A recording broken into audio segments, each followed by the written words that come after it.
Hello, viewers. I'm SB. And I am Amabel. Sounding more reluctant to be here every episode. And welcome back to Amabel Goes to Like 4X school. School. Yeah, it's a school. She's getting into character. Welcome back to Amabel Goes to 4X School, where today we are bravely pushing onward with our goals. We are definitely headed toward a science victory at the moment. Our faction quest victory was interrupted by this lurking threat thing landing at exactly the same time as the dearth of dust event, which has suddenly impoverished us. I mean, we're doing okay. We're still positive on dust. We are building the dust transmuter, and that's going to help a bunch. Will that push us over? We would need it to be affecting 9 tiles. 1, 2, 3, 4, 5. Yeah, actually, I think the dust transmuter is just going to get us there, even through dearth of dust. Never mind. Everything is fine and continuing apace 4 turns until we move our faction quest forward, probably. I like that you're able to, pursue multiple victories kind of simultaneously. Yeah, I mean that's Case sort of one the doesn't- that's sort of the case in Civ too, right? Like we were Yeah. pushing that culture victory, but also we were on the diplomatic victory, and also we were reasonably able to catch up on the science victory, despite being a faction that doesn't really do their own research very well, or at least that we did not build to do our own research very well. Now, So maybe this is a question that's more relevant to like multiplayer games, which I know you don't play a lot of multiplayer 4X. that's true. I would like to actually. We don't know a lot of people who will do that with me, unfortunately. And who won't play Civ. Yeah. Yeah. But in a multiplayer game, do you think you see people specialize more? Like, okay, someone else is going hard on science, I'm going to shift over here. Or, I mean, no, really so like there's no benefit to not okay. to what end, I guess, would be my Because question. like in a board game, if I see that, if we're playing Great Western Trail New Zealand and you are just killing it on the boat stuff, I'm less likely to push the boat stuff and to specialize elsewhere to try to get my victory that Okay, way. but there, like in that case, you're in your example case here. The Yeah. resources for pursuing that strategy are limited between players, right? There are only so many captains. If I'm That's recruiting true. all the captains, you can't also recruit all the captains. In this game, one player getting a lot of science doesn't have any effect on the amount of science other players have access to. There's some small degree of resource competition in the sense of like if there's a limited amount of moonleaf on the market, probably you can't have multiple players buying enough moonleaf to run boosters, but people can in theory be producing their own moonleaf from terrain and stuff.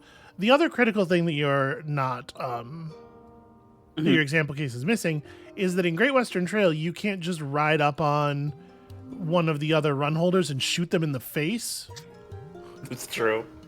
If you're running a science victory and you think somebody else is going to out science victory you in a 4X game, often the correct plan is to bend your science a little bit more military word and just kill them. That's a really interesting thing looking at this compared to like a board game, like a Euro board game, which tends to have interaction, but not like direct player v player conflict. Is those kind of Euro games also have very limited resources to give you that kind of Yeah, the resource or push and pressure. pull. Yeah. Whereas in these games, like resources are functionally unlimited to a degree. Like, Well, not that exactly, tile right? is- Like that that tile is tile can always- produce an infinite number of resources, but there's a limited number of tiles. Tiles are the thing we're Yeah. competing over. And like as you're seeing, as we unveil the later game strategic resources, that does start mattering a lot more. There are very few sources of Palladian in this world. Like Gadak is a more valuable region now because it has a Palladian deposit. Maybe the only one on the continent, it's looking like, actually. See, I'm trying to ask. We are escaping that pressure a little bit because we have some Palladian facilities in our Gotcha. ocean fortresses. But if we didn't have that and we needed, like, we'd be thinking about, like, is it worth coming over to this other continent to grab Palladian? Do we need to put border pressure on purple and maybe spark a war? So that kind of the kind of interfaction pressure does exist. I flipped over here. I want to show you real quick before we go on. We hadn't been talking about this very much, and it hasn't really been relevant yet, but as we get later in the game, a thing that's worth keeping an eye on. Sometimes, I don't know necessarily this game, I think maybe the jump down in difficulty was too severe. This is the status screen, which gives us a real-time representation of players' scores in various areas. Number of tiles owned, the abstract strength of your military, which is a value that's calculated from a couple of different, numbers on your troops, the total population of your empire, stuff like that, number of technologies known. And down here at the bottom, you can see percentages or raw values, like progress toward each of the victory conditions. Okay. Unfortunately, these are not always designed in a super helpful way. Like the scientific victory condition shows you of 5 what percentage of the victory level technologies do they have. So it doesn't update until somebody's already got at least 1/6 their attack. Supremacy shows you how many original player capitals that player owns. So like this has no reflection on the fact that Theramania is actually doing quite well on the conquer everybody else victory by knocking out the only large opponent on their continent, but they haven't taken the capital yet, so it's not reflected here at all. Okay. And quest victory progress is marked the same way as the scientific one, where it's not until you complete your faction quest and then start on the victory quest that begins at the end of it that you start incrementing this value. Okay. It is more useful for just keeping an eye on like how much are people growing, and how many regions do they own, and how much dust have they produced over the course of the game. But yeah, right now we don't need to worry about this. Right now, I think we're in the lead. So another Urkan appeared, and it would be cool to get control of this Urkan, but unfortunately, they want, in order to get control of them non-violently, they want resources that we don't know that 40 Quicksilver exists on the whole planet. There's certainly not very much in the market. I don't see a lot of deposits of it. So in 14 turns, the Urkan will burrow and come up somewhere else, and when it does so, it will change what it's asking for.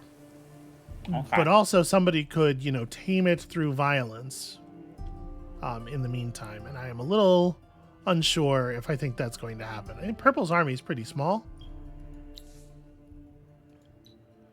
Yeah, Purple seems to just not be doing very well overall. I think the AI is really not managing this empire well. They got to a 4th city. Good for them. Anyway, I think we are going to sort of continue apace for the moment.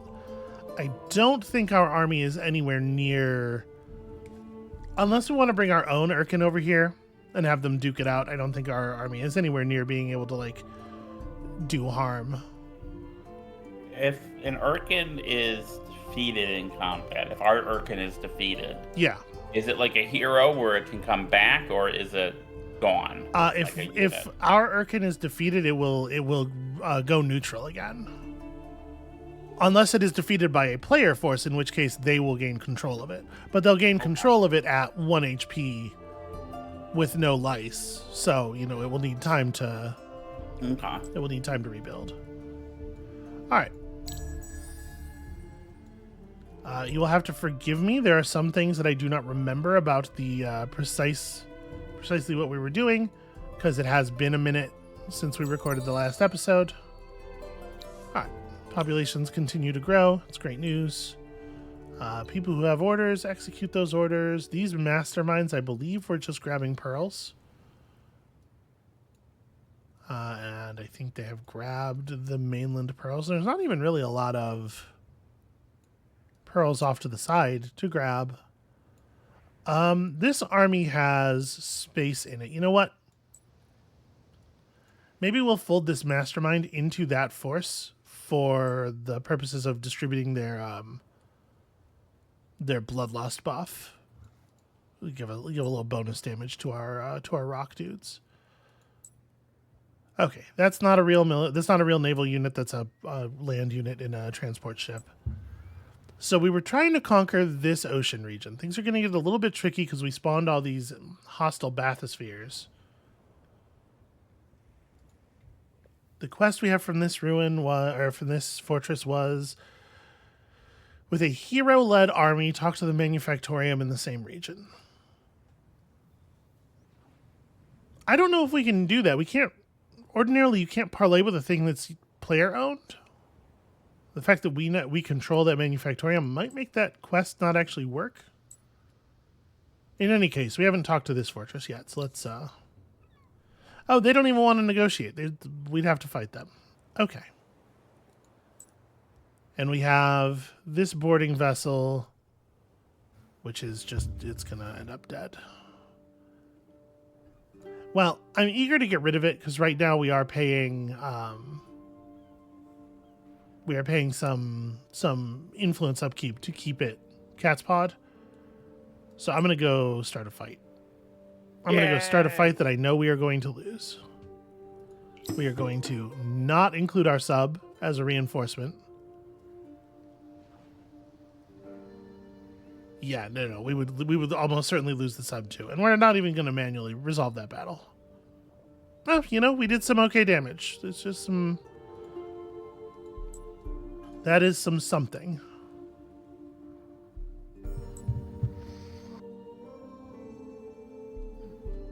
All right, so we're heading south with this guy. There's still more fortresses down here to talk to. Maybe we can get a hold of some other stuff that would be useful. You are probably coming down here to gather pearls. That's my guess. Okay, getting our big food buildings done. We're getting several important structures completed. We need to keep an eye on our incomes because we do want to fire these again once they become available. Mm-hmm. Especially the Moonleaf. Obviously, keeping the Moonleaf running as much as possible is a priority. I would love to supplement our Moonleaf with the Moonleaf from the market, but as you can see, each one of them, until we get the Dearth of Dust resolved, we're just going to have to wait. Again, the dust transmuter is a big deal for us. It's going to help a lot. So the boosters mechanic, that does seem... I don't remember seeing that when we were looking at something like Civ, so is that unique to this? Is this something that goes in other 4Xs where you're firing boosters? Other games have versions of this thing, so stuff is happening. Okay. We entered the new era, and unfortunately, the Mycera are at approval value 100, and we are not at this moment, so they have taken the legendary deed. We got so many things, so many level ups all at once, so many events all at once over here. The Alagi did manage to tame Chaka through violence. I'm actually remarkable. I think that's unbelievable. That's hard to believe that happened. So we got the glimpse of a new era indicator there, which means somebody else entered the era at the same time that we did. We're like right up on tech with somebody, I think. Yes, that's interesting. Our fortresses have begun outputting new stuff. That's very good news. Obviously, we'll deal with this in a second. Okay, we've located on land new luxury resources. One source of pixie blood and one source of red sang. That's pretty bad news. You would like to see a larger number than that. Strategics got a couple of sources of mithrite. That's fun, but not a single Hyperium deposit inside of our lands. However, there's one in Errol and one in Render, so that's helpful. And there's mithrite in Render too. This is a valuable region all of a sudden. There's actually a lot of high-level strategics on this continent, way more than I would have expected. There's mithrite over in Harail as well. Yeah, that's interesting. All right, we're being attacked. Show me this. Interesting. This I was expecting. Yeah, green has attacked our Urkan. Are we formally at war? Can you do this? Friend, I don't think this is a thing you're allowed to do by the game rules, but also, aren't you going to get horribly embarrassed here? Do these numbers not... I'm looking at the math on his troops, and maybe you can always attack people's Urkans. Maybe Urkans aren't considered like truly... Maybe they don't have the same engagement rules as other troops. Again, my memory of some of the rules could be a little spotty, but this just seems like terrible play to me. It's certainly irksome. Yeah, I get you were trying Okay. to... Yeah, okay. I appreciate it. You So, still love me. of course I do. So I'm going to have Fakir just try to tear through some stuff here.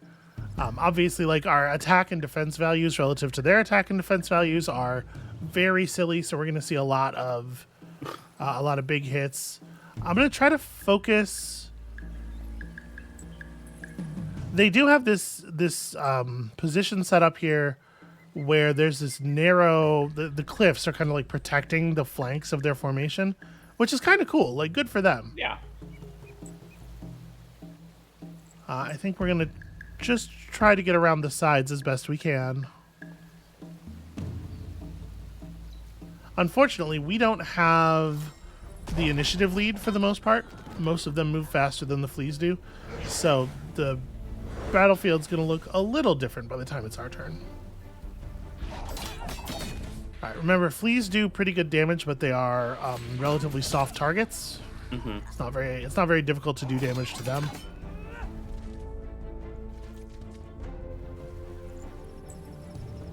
Okay, so you're attacking there. Wait, is this cliffed off from this side too? It is. Well, whatever. That's fine.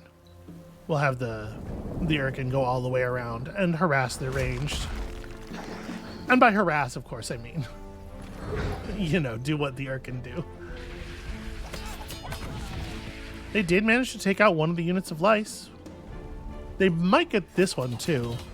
Yeah, they die for it, but narrowly survive.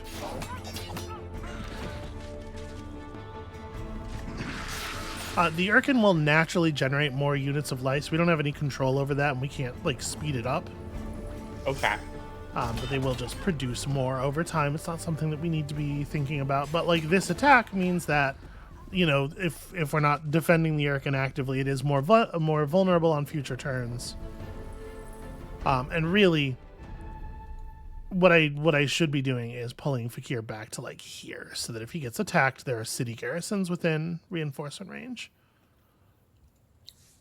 All right, this thing, the random subs attacking our sub. Yep, this is unavoidable, and we are just going to flee at the cost of most of our HP, and we're going to run as far away as we can. So now that the third group of resources has been revealed, all of the factories, or all of the fortresses, have all of their facilities revealed. So let's see here. This aids in optimizing the use of space and materials in ship constructions. This improves the stats of all your ships. There's some higher level resources over here. There's a mithrite facility. Let's go take a quick gander at what else we got. So we have a red sang facility. That's pretty good. We have the dust accumulator. Minus 2% dust per fortress on other empires, plus 2% dust per fortress on our stuff. This is a thing other players are aware of, and they will be mad about it. I don't know if anybody's going to be mad enough to attack us, but they might be. It's possible. Sometimes you get jumped for controlling a fortress that is actively robbing all the other players. A hydromiel facility, which reduces the upkeep cost of heroes. As your heroes get higher level, their turn-by-turn upkeep costs do get pretty high. It starts to be a pretty considerable percentage of your overall expenses every turn. We got a Dust Orchid facility. You can see here Dust Orchid, just kind of a generally all-around good booster. But unfortunately, what we're seeing, it's cool that we have access to a lot of resources, but we're seeing like a single facility of several different types, which means that there are no types that we're going to have enough of to keep the boosters running consistently. Okay. And that does complicate things a little bit. All right, let's deal with our build queues. So Manure is now in control of this much territory. We just researched the Geomic Labs building, which adds 2 science to any tile that has at least 1 point of science on it already. That's like pretty all right here. We have these better science buildings available. What does the... there is a building associated with this era. Okay, 35 Mithrite and 35 Hyperium for the hardcore influence building. Probably not a thing that we care about super like over much, and certainly it's a thing that's going to be pretty distant in terms of like our ability to build it. I think we're going to build the central market. It should go down very quickly, and it'll keep this city at maximum approval levels pretty consistently. And then let's jam on these advanced science buildings. So, cryometric monitoring.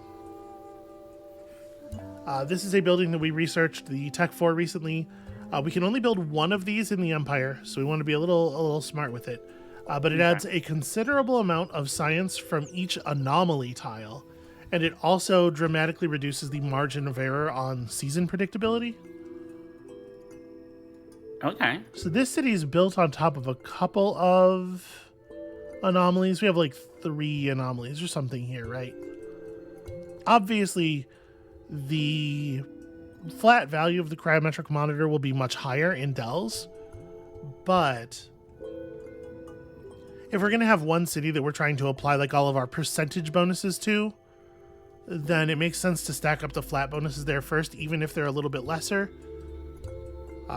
Just because, you know, obviously like everything is applying to everything else multiplicatively. I think we're going to go ahead and build our cryometric monitors there. These buildings cost a fair amount of titanium. We are doing just fine on titanium. And then, you know what? The Geomic Labs do need to, like, we should build that. They're cheap enough that we can probably just throw them on the front of the build order, and it doesn't change the cost of anything. It doesn't change the number of turns that it will take to build anything. That is often the case in 4X games. Like the building cost, the industry cost of early era buildings is so dwarfed by later era buildings that it's just like trivial to throw them in the build queue alongside the other like meaningful stuff that you're doing.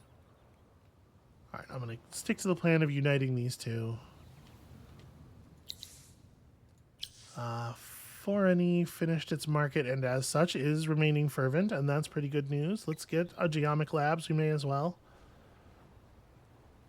We still have some resources that we're not actually mining out here. Also, we have 2 anomalies just outside of exploitation range. I kind of feel like maybe we should go hug those. This is going to screw up our approval levels a little bit because each new burrow does drop happiness if it's not upgraded, but we'll figure it out. And we have more. Don't like hugs. Some people don't like hugs. They don't want to be hugged. What can you do? All right, so if we're concerned about science, the most important thing we can do this era to push our science upward is Imperial funding.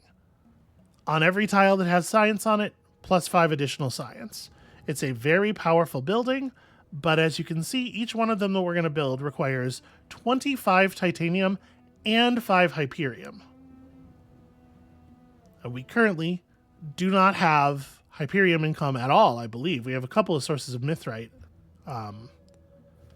So before we can take advantage of this, we actually have to get some Hyperium. I think I'm going to start building a rare metal foundry here, or researching the ability to mine these resources on land, and we're going to make some expansions for this purpose. Okay. Purple is not going to be happy with us, necessarily, and we just learned that Purple has a functional military. We can expand down to Rages to get a source of Hyperium without pissing them off, I suppose. Let's maybe prioritize things a little bit differently here. Y'all put out a settler before working on those burrows. Yeah. All right, so 4 turns of settler. The question is, do we want to stop there? Or do we also still want to take Render? I say go for it. Nothing ventured, nothing gained. I mean, we probably will win without this building. But I don't know that. I don't feel secure about it, certainly.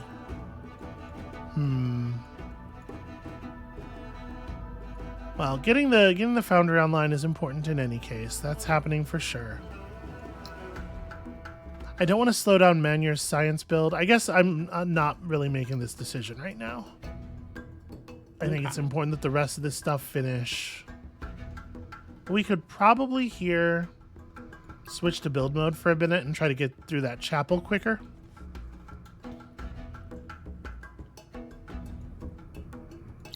Just trying to increase the population of Raelians so we have more people to put into industry mode should we suddenly need to build more troops. And we're going to want to keep our land army in the Raelian area, probably. Yeah. Okay. So I'm not making the decision about Render just yet on the basis of the fact that we can't, we don't have anywhere to build another settler right now. Okay. After we finish the settler in Forney, we may just go ahead and build another settler for that. Because if purple was to take Render, how bad would that be? I don't think it would be horrible. Okay. Purple has redirected their Urkan to Render to claim it provisionally. That's interesting. All right, the Draken have a city that has a trade route value of 20 dust. They've gained negotiation tactics. That's one of the legendary deeds that we were kind of close to, sort of. People are completing building stuff. Our spy is even more infiltrated. And I think that Red's about to lose this city. So what can we do with this spy?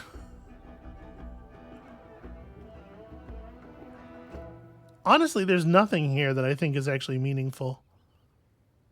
I think we started spying on Red for reasons that were basically related to getting experience for our spy. And Red's about to be eliminated from the game. It's not useful to have espionage on them at this point. I guess I'm going to hit reveal spy here. I don't think they have any espionage going on, and if they did, it wouldn't be in our empire, but let's be sure. All right, your search confirms there are no Broken Lord spies in your empire. We were unnoticed while performing the action. Good work, Debuo. I'm going to not unassign you because the city's right. You literally can't get out of the city right now. Shit. I was doing that for the XP, and then I was just gonna bump him and put him in Red's empire probably. Actually, we should put him in Purple's empire. We should spy on Purple.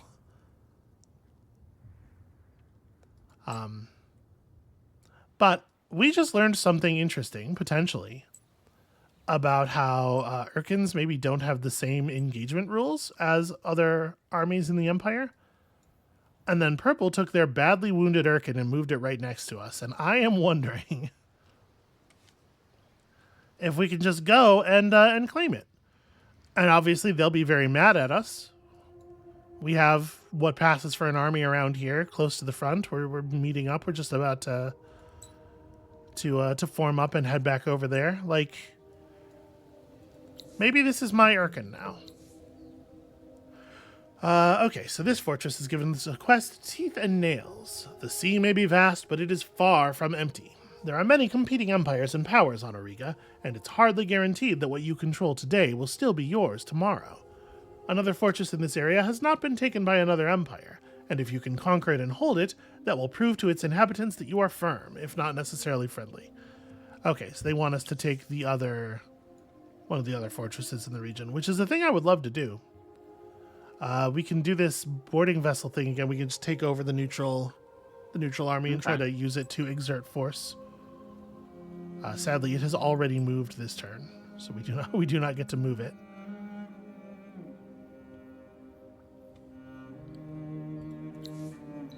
What about this fortress? These unhappy Fomorians kept more than their fortress. They were also responsible for the incarceration of a strange beast, clearly the result of a gruesome magical experimentation. But it has escaped, and they managed to track it to a distant ruin where it has taken refuge. They implore you to send one of your great warriors there to bring it back. They also hint that though it may be willing to leave, it will go berserk when it sees that you are returning it to its prison. Okay. So search the sunken ruins illuminated by rays of dust with a hero-led army. That's a little inconvenient. I mean, we can certainly pull our hero over here, right? Mm-hmm.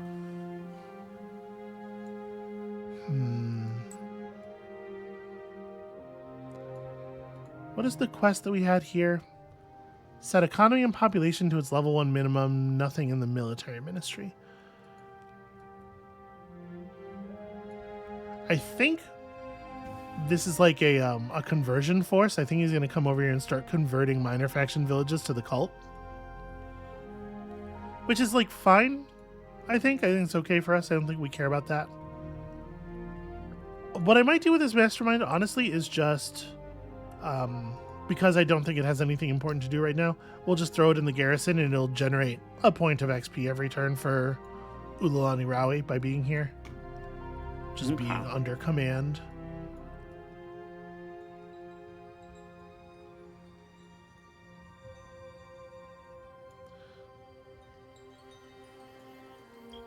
So we are okay, so we were at Cold War with green. We're at peace with purple. That's probably different.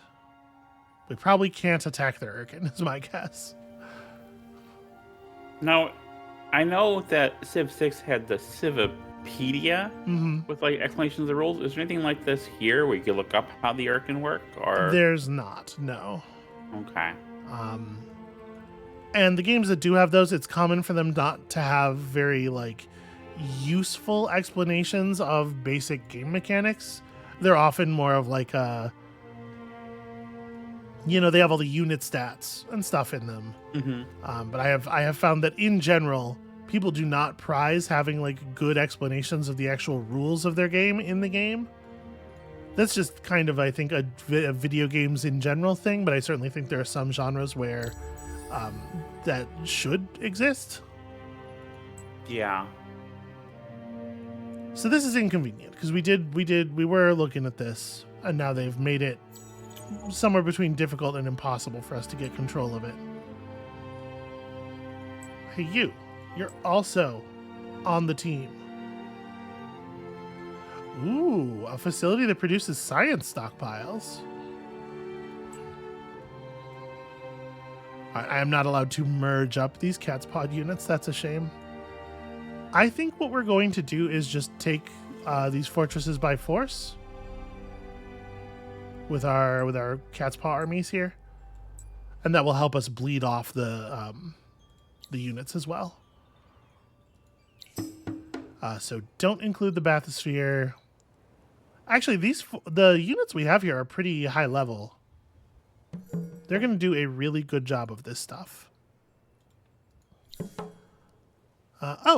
We gained 10 additional strategic resource facilities, and as such, control of the listening post in Kentamis. Remember that quest? Where even is... Okay, Kentamis. We're not going to hold that for very long. That's going to get... that's going to get taken over. I don't know that I care a ton about that one. This one has like stuff in it that I'm more interested in. All right, and then you're going to head back this way.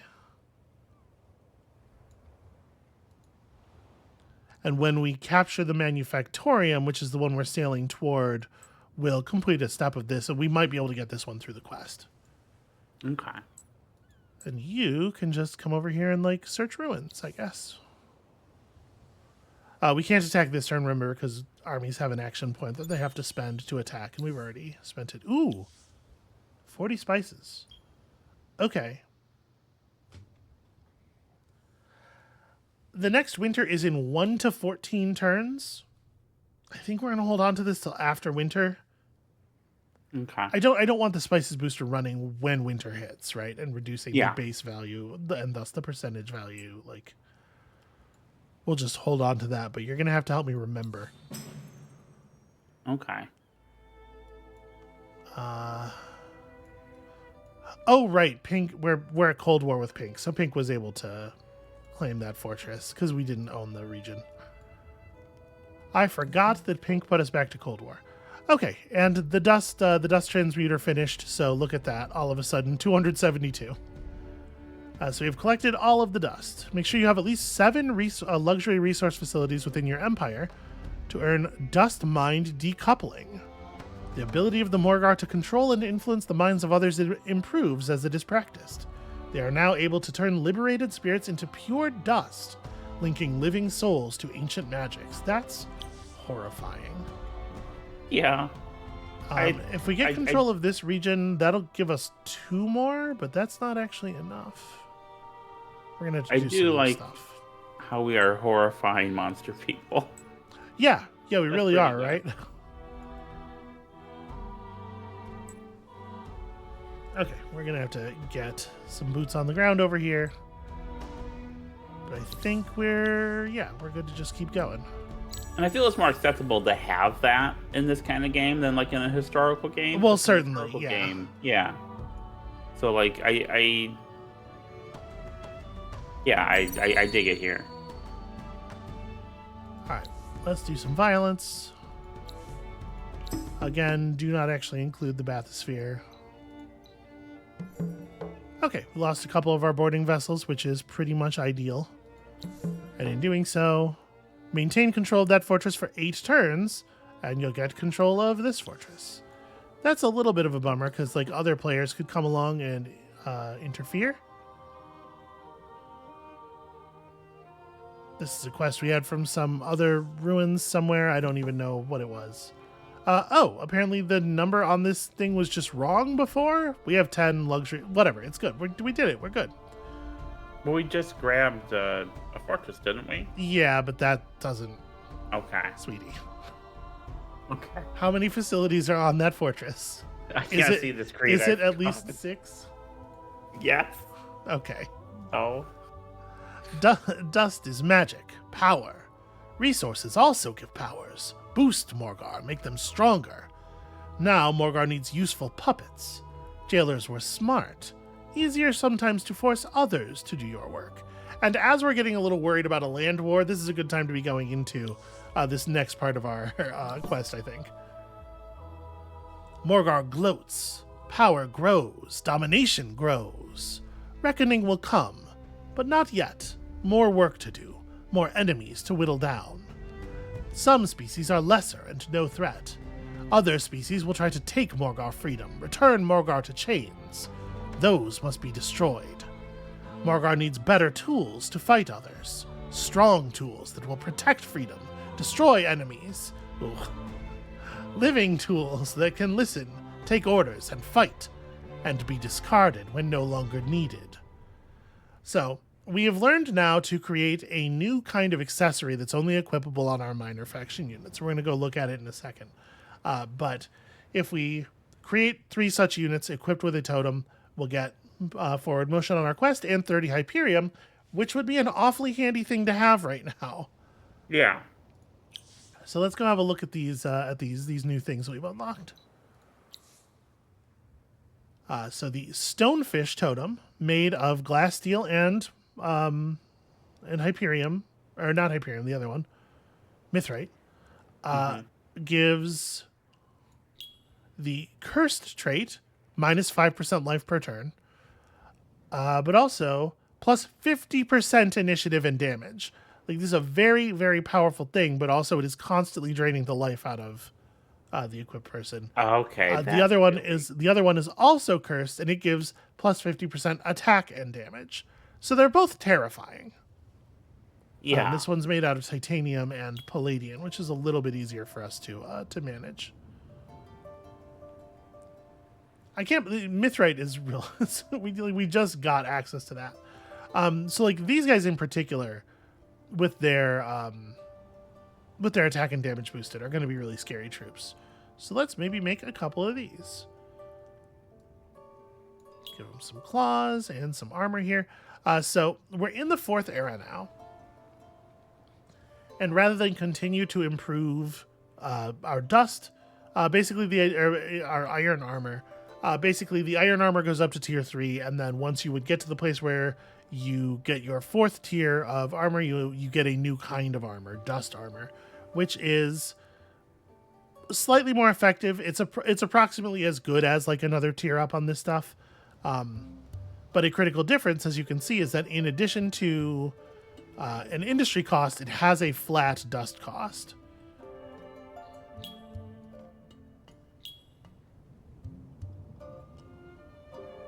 Oh, the helmet actually has different stats, right? 8% attack and 18 health versus 10% defense and 28 health.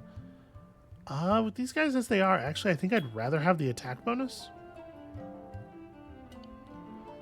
But we need to, basically, we need to research better stuff. We need to make better things available for our troops. We've also gained access to some new accessories by entering Era 4. Improved health on our units, and also regeneration. The dust has unlocked some pretty valuable accessories here, but I want movement speed and our insanely powerful totems. So this will supplement our army nicely. We got some slow-moving defensive troops. We'll make some effectively highly murderous cavalry. Okay. And I think we can just pump them out of here now that we're finishing the science buildings.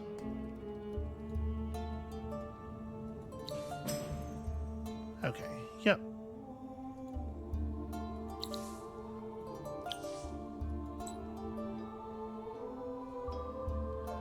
So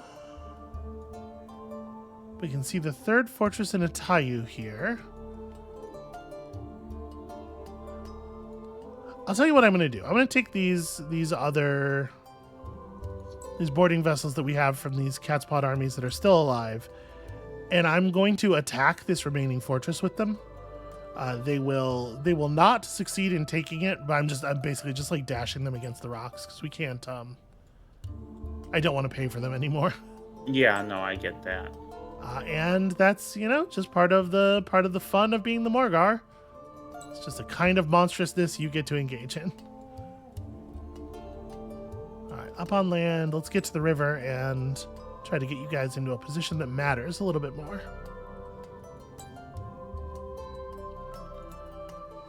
Okay, and we're building stuff that matters. We have actual dust income again, and as such can afford to purchase some buildings.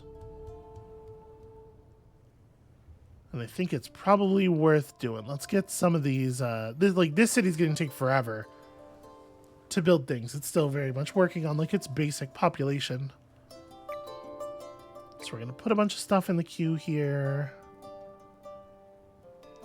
This wine extractor. We don't have our wine extractor up yet. Please do that. Let's use some dust to rush that. And you can see a lot of these early buildings, because their industry costs are so low. Mm-hmm. It really doesn't cost very much for us to just buy them outright, relative to our sort of mid to late game level of income here. So we're just gonna buy a bunch of effectiveness for this city. And then it can get some other stuff done too. Eventually we'll want an alchemy workshop and all that. Yeah, but I take getting population very seriously.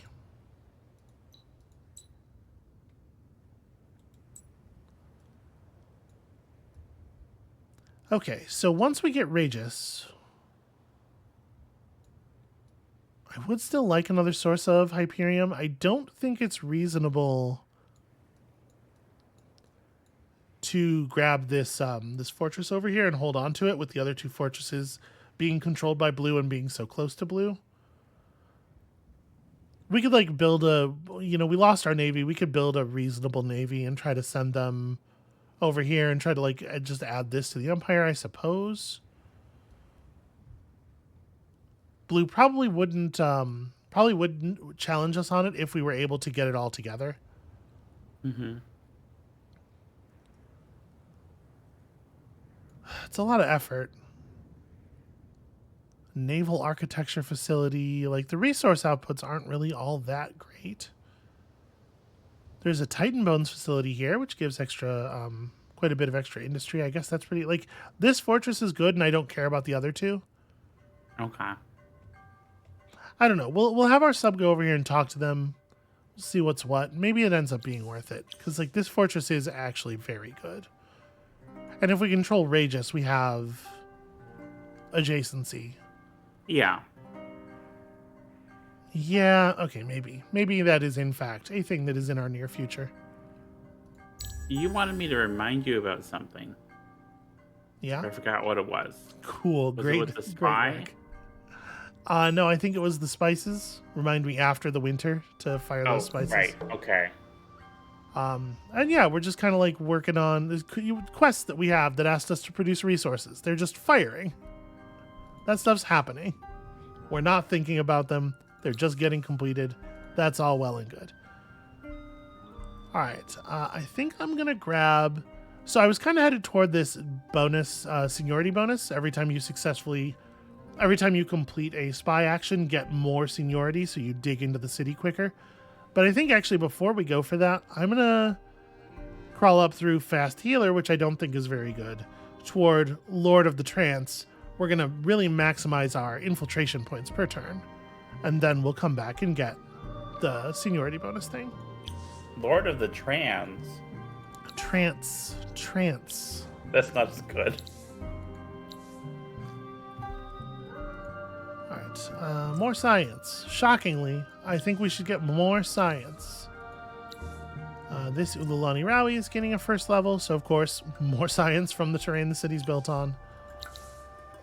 So yeah, part of this game definitely is like, you have this large empire, and you kind of want to like, you have to maintain a lot of it in your head so that when you get a level up from Ululani Rawi, you don't need to like pause everything and go, oh, hold on a second, what city was that? And you know, like, Yeah. you need to have a certain level of like a certain amount of the high level organization of your stuff at your fingertips, and that is maybe a challenging task. It's maybe a largish ask. I mean, I couldn't do it. I just know I couldn't do it. So like, We have discovered the design for the optimismatic device. It gives the trust capacity. I don't remember what that does, and unfortunately there's no way to know from this tooltip. Like, I can't mouse over it here. We can look at it in our unit designs, though. If we put this on you, what does it do? +3 morale to adjacent embarked units. What a weird thing. This highly advanced mechanical servant instills trust and faith in the transport ships that accompany it, specifically embarked units. Very weird. I don't know why that would be a thing. So we have control of... You know what, actually, if we're going to use these to just... If we're going to just blow these up, let's blow these up this way. Like, we might actually get some value out of it. What did you want? You wanted... Yeah, that thing, which may or may not be able to happen. I don't think we're going to win this battle. But if we did win this battle, it would be more meaningful. Okay, we didn't. But we did weaken the garrisoning force. That could be relevant if we get troops over there in time for that to matter. They will, of course, like, you know, over time they'll heal, so... Oh, right. So now that we have a force that's mixed, some of us... Morgar and some of us not, we're not benefiting from rivers in the same way we used to. Because, you know, but those units are faster on land, right? The movement speed of the army is the slowest unit. Oh, right? okay. Yeah, gotcha. So let's see here. You guys have 7 move speed. It's the mastermind that's slowing us down. I was going to say, because the hero has good move speed. But we need to fix that mastermind design. And while we're here, we can update more of your stuff, probably. Like, what if we gave you some basic functional armor and a staff and stuff? Some boots.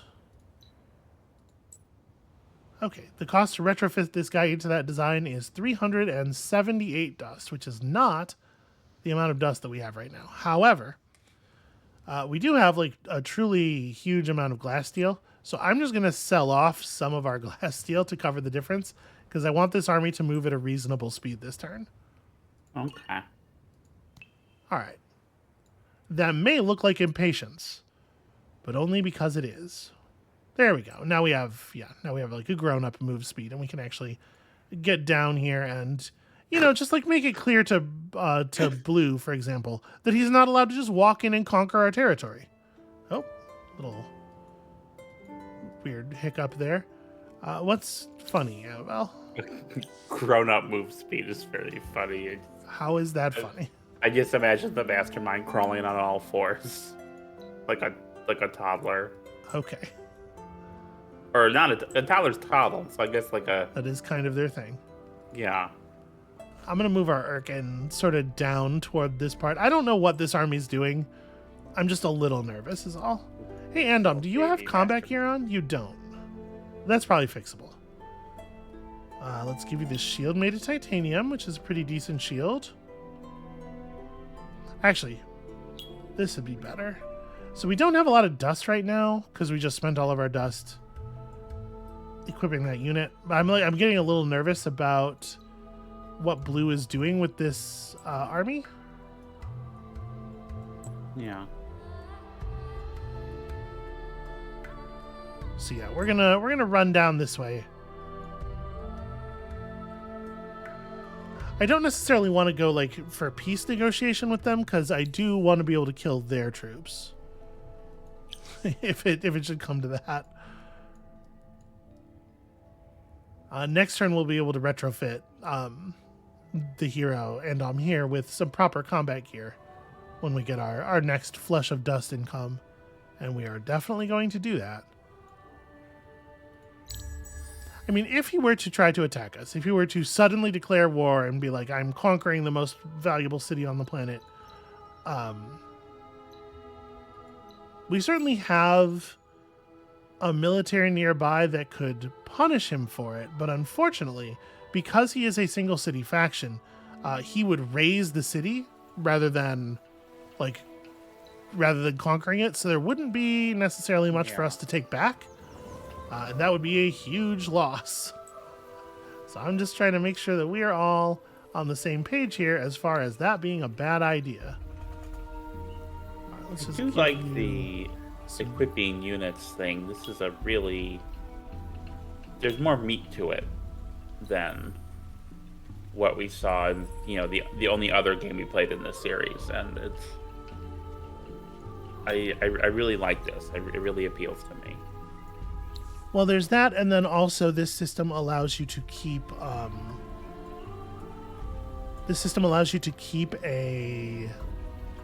smaller group of unit types relevant through more of a game. Mm-hmm.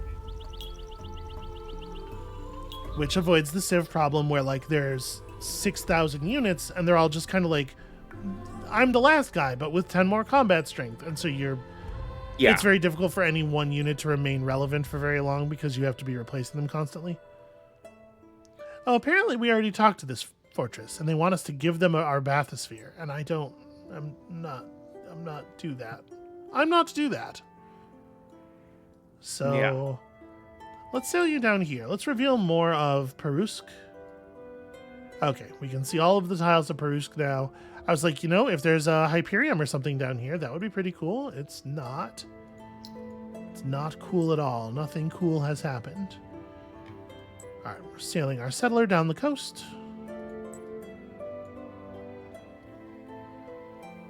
We have our units in defensive position. We're close enough to the army, to the city now, that if he were to attack, we would get to show up as reinforcements. And I do reckon that would go badly for him. Now, I could just update our Harmonite design and equip totems on the Harmonite. And I don't necessarily think that's a bad idea, but I'm not doing it right away because I don't want them bleeding constantly. Like, we do need to have some kind of stable force. Yeah. Our ice wargs are going to be essentially like frenzy cavalry, and we need somebody who's going to survive battles. And the curse thing losing their 5% HP, that's per game turn or per combat turn? I believe it is per game turn. You can like leave them in, leave them in positions where they're getting decent regen. Maybe he's after Fakir. Maybe he thinks he can make that thing happen. Maybe he's reconsidering it now. He's not reconsidering it now. I think he should. Oh, the city's not quite close enough to get to provide reinforcements. That's a shame. I think he still got this, though. Oh, of course we still got it. I just wanted the city units to also get experience. Yeah, no, it's going to be all of his units dead. So that's fun. What are we going to do over here? I guess I'm thinking about another settle. We could go take Ranf or something. I don't love taking Ranf, but it does have Titan bones.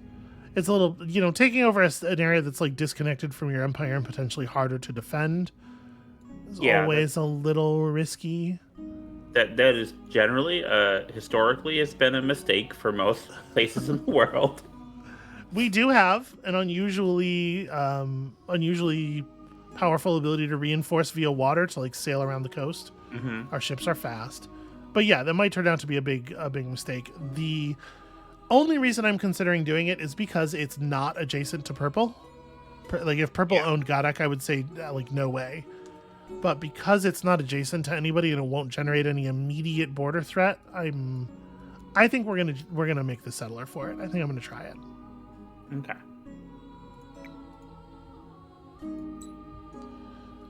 Okay. What do I want you to do? I guess go search ruins. I mean, we're gonna get a healthy amount of Hyperium from our faction quest, it turns out. So we don't necessarily need to be super stressed about that income, like, immediately. All right, Raelian is coming along. We've got our first important structures here. What we don't have is access to the sea. So I guess let's fix that.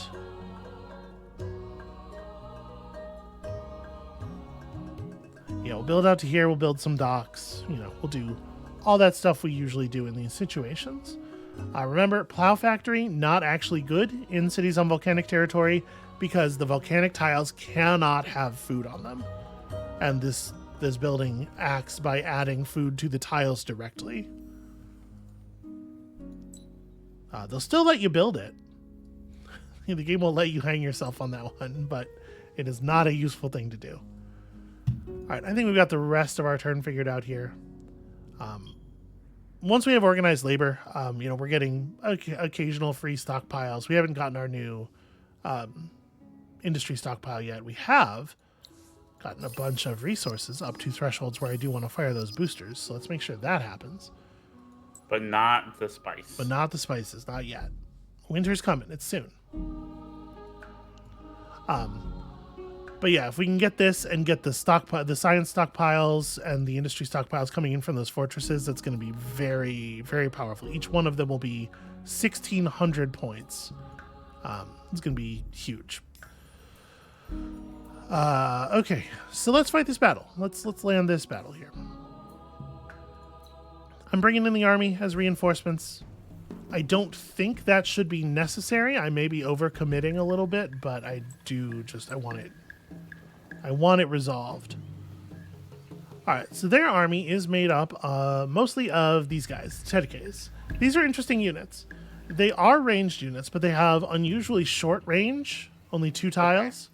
And then they have free counter. So they get to do 1 counter attack per turn without losing their normal attack, which means that they can both counter attack and normal attack, or they can counter attack twice. All right. This is sort of a strange critter. They're really the only unit in the game that works like that. It's not going to be hugely relevant. We're going to eat them very quickly. Nom nom. Once again, most of our units have very poor initiative. So the Urkan's going to go, and then the enemy's going to get to reshape the battlefield, and we're just going to have to be responsive to that. In particular, they have this like sort of heavy cavalry unit. I'm curious what they're going to do with. Okay, nothing terribly interesting.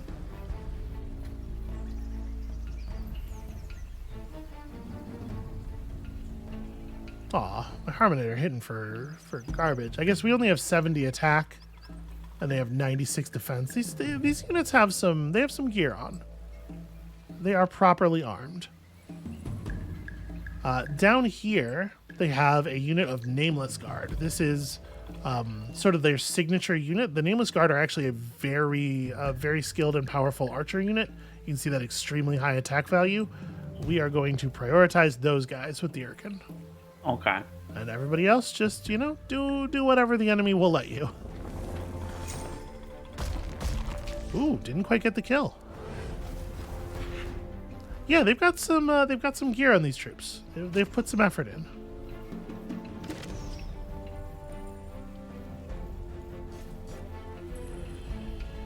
It's a shame they're focusing so hard on the lice, because they have managed to kill them all now. I don't know why the attacks from our Harmonite are not making any sound. That's weird. That is weird. Okay, finish off the archers. I don't know if you saw there, our Harmonite moved into position to attack, such that he has that beam capacity, right? And when he killed this guy, it also splashed damage through to those archers. The units are mostly not smart enough to do that kind of stuff on their own. Here, it was just a nice coincidence that was the only space he could reach where he was able to hit them. Usually you have to set up for that stuff pretty manually, pretty carefully. The thing I always say, it's very easy to just hit the go button.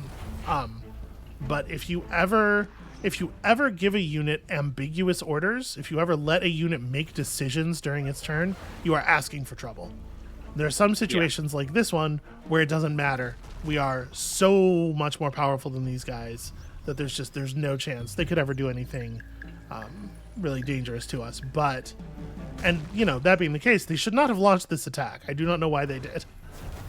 The base game AI, it has some problems. But yeah, like a huge part of being good at this game is learning to give your units unambiguous, certain orders everywhere you can, and that makes the initiative system really interesting and important because of the fact that every time there's uncertainty in battle, it potentially leads to units making dumb, panicky decisions that do not necessarily advance your objectives in the way you would like. And I think that the way that reflects like the disorganization of real battle is I like that a really lot. interesting. Obviously, I have said before, and I will say again, I am not particularly interested in like realism as a goal of mechanics. These games are not realistic in any way. There's nothing about them that is even slightly realistic. There is no immersion possible. If you are claiming that as an objective, you're just like, you're doomed. But I think that as a system, it offers a lot of interesting decision making, and then also sort of incidentally, some realism. Yeah, I certainly value modeling and verisimilitude more than you do, given my professional background. But decisions do need to be interesting for a thing to function as a game, and I do think reflecting the unreliability of troops. Like I remember when the very first episode we did of Endless Legend, you mentioned like some people have trouble with the fact that you can't like directly control what your units do, and they can surprise you, and like usually for the worse. Yeah. And honestly, I think video games especially should do that. That's perhaps one of the places where they can succeed much more than board games can. Small, poor, unthreatening empires like yours. All right, so purple just set us back to Cold War. Mm-hmm. I think that means we're gaining an Urkan. And they have expanded into Earl. Yeah, they took one of the nearby Hyperium deposits. So I think our plan is going to involve taking Regis, attacking Chaka with army plus Fakir. No lice at this point, but we've been able to level him up through combat a little bit. Chaka is still level 1 and still badly injured from the combat that they used to take him over. And then we'll move him out of Randare and we'll take over Randare with this settler instead. And we'll settle we'll settle in the back country of Randare so that we can defend the city with forces from other cities. This continent is gonna get a little warmer, is what I am saying. I think things are gonna get violent.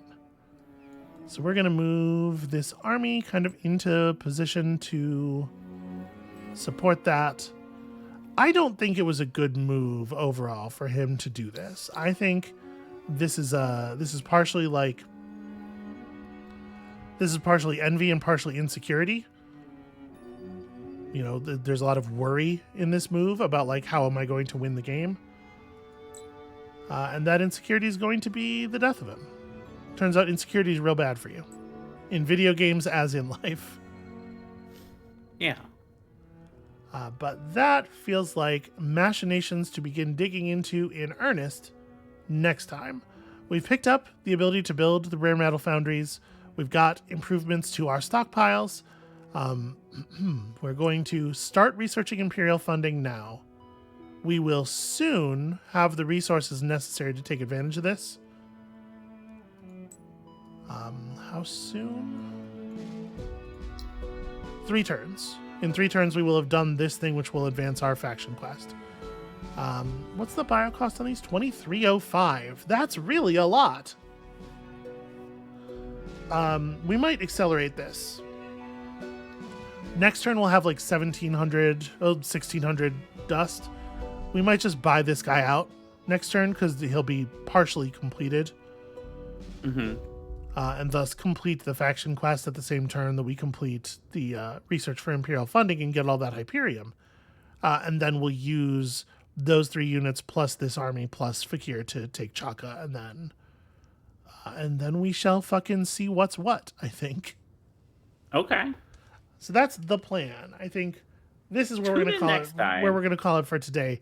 I think we have a solid footing for some violence, and I think if Purple wants to make it more of a sort of a large scale thing, if they declare war on us over that move, which I think would be extremely justified, I think we're equipped to handle that. I think we're equipped to navigate that situation to our own benefit. So come back next time for conflict, and we'll see you then.